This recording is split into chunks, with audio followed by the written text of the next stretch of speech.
तो जो कारनामा आरसीबी की टीम ने पिछले 16 सालों से आईपीएल में करके नहीं दिखा पाई थी, वो कारनामा अब डब्ल्यूपीएल के दूसरे ही सीजन में आरसीबी की वुमेन्स क्रिकेट टीम ने करके दिखा दिया है। जी हाँ दोस्तों, 17 मार्च को डब्ल्यूपीएल 2024 का फाइनल मुकाबला आरसीबी और दिल्ली कैपिटल्स के बीच खेला गया, जहां पर आरसीबी की वुमेन्स क्रिकेट टीम ने दिल्ली कैपिटल्स को 8 विकेट से करारी शिकस्त देकर मुकाबले में जीत दर्ज करी और आरसीबी को पहला कप दिलाया। जी हाँ दोस्तों, ये बहुत बड़ी खुशखबरी है आरसीबी फैंस के लिए, बहुत बड़ा मोमेंट है, क्योंकि जिस चीज़ की तलाश थी हमें 16 साल से वो मिल चुकी है। हाँ, ये आईपीएल में नहीं है, लेकिन कप तो कप होते हैं भाई साहब। डब्ल्यूपीएल में हमें कप मिल चुका है। ये पनौती उन्नति वाली जो चक्कर थी, जो बातें करती थी कि आपके पास आरसीबी के पास एक भी कप नहीं है, वो उन सभी लोगों के जुबान कटने वाले हैं। यानी कि हमें अब कोई ये नहीं कह सकता कि आपके पास कप नहीं है। कप तो है भाई, वो डब्ल्यूपीएल की हो या फिर आईपीएल की हो, क्या फ़र्क पड़ता है, कप तो कप होता है।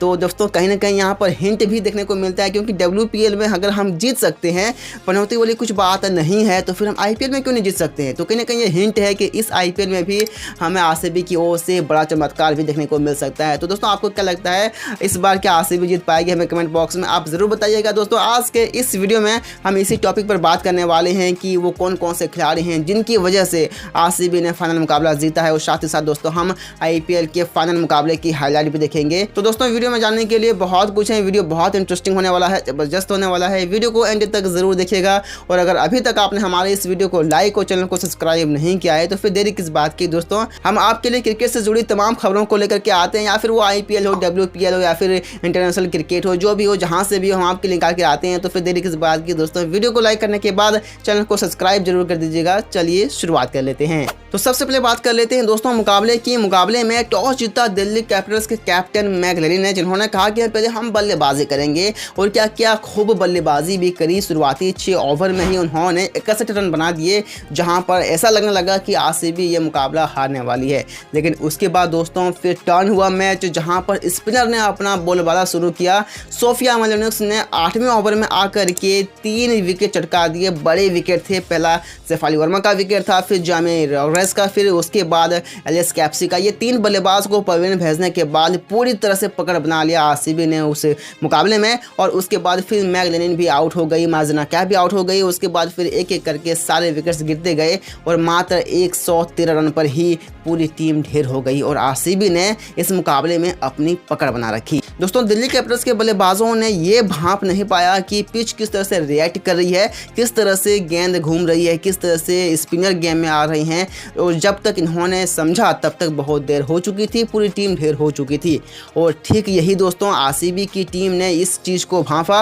उन्होंने समझा कि बड़े बड़े हिट अगर हम लगाने जाएं तो फिर विकेट गिर सकते हैं, प्रेशर आ सकता है। तो उन्होंने डॉट बॉल खेलना शुरू कर दिया, सिंगल डबल, इसी तरह से उन्होंने रन बनाए, और मुकाबला आखिरी ओवर तक गया, जहां पर एलिस पेरी ने नाबाद रहते हुए कमाल की बल्लेबाजी करी।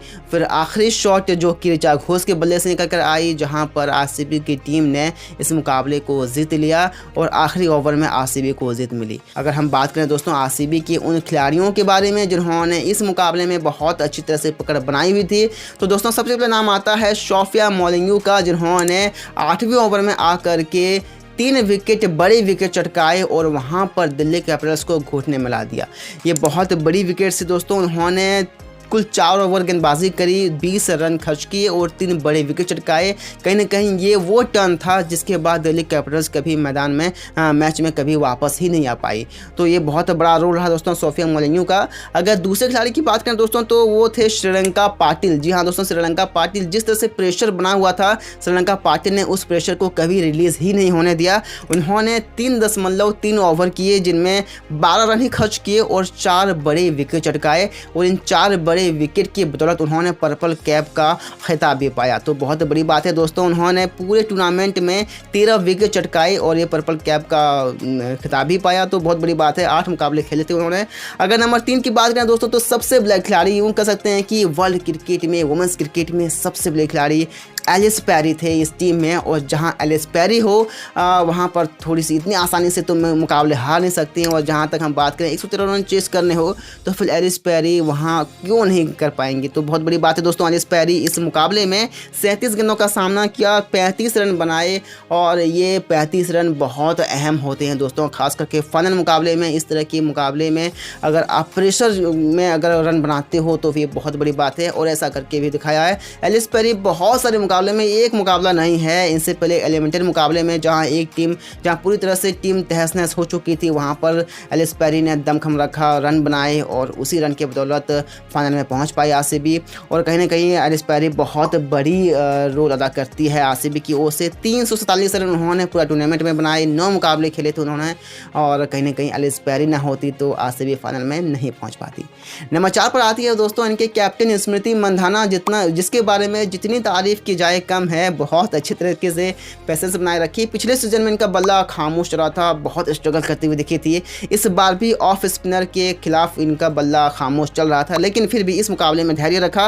उन्होंने 39 गेंदें खेले, 31 रन बनाए, और ये 31 रन बहुत बहुमूल्य थी, क्योंकि उन्होंने पिच को रीड किया था। उन्होंने ज़्यादा टारगेट करने की कोशिश नहीं की थी। जो खराब गेंद आ रही थी उनमें ही रन बटोर रहे थे, बाकी अच्छी गेंदों को सलामी दे रहे थे, और इसी के कारण दोस्तों उन्होंने 31 रन बना पाए। हालांकि इस मुकाबले में भी वो ऑफ स्पिनर के शिकार बने, लेकिन हाँ, पकड़ बना ली थी मुकाबले में।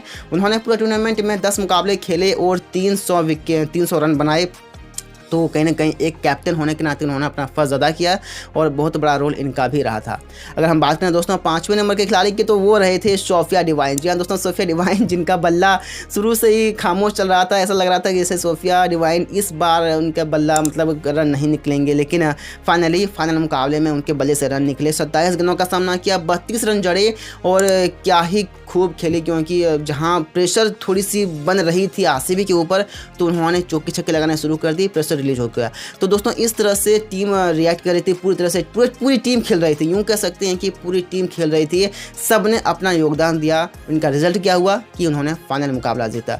तो डेफिनेटली दोस्तों, अगर कोई टीम फाइनल मुकाबला जीतती है तो फिर पूरी टीम को खेलनी होती है, और फाइनल मुकाबला कोई भी जीता तो क्रिकेट ही है, और ये चीज़ साबित हो चुकी है। कोई भी पनौती वाली चीज़ नहीं होती है। आरसीबी को बहुत लोग कहते हैं कि पनौती हो गई है, ये हो गई है, तो ऐसा कहने वाली बातें हैं दोस्तों, लेकिन ये चीज़ तो प्रूव हो चुकी है कि अगर आप अच्छी क्रिकेट खेलते हो तो फिर आपके सामने कोई भी चुनौती हो आप उन्हें पार कर सकते हो, और ये चीज़ प्रूव करके दिखाया है वुमेंस क्रिकेट टीम, आरसीबी की वुमेंस क्रिकेट टीम ने, और ये चीज़ तो अब साबित हो चुकी है। तो इस बार क्या आईपीएल में आरसीबी की जो मेंस टीम है वो ये कारनामा कर सकती है? आपके हिसाब से क्या लगता है दोस्तों?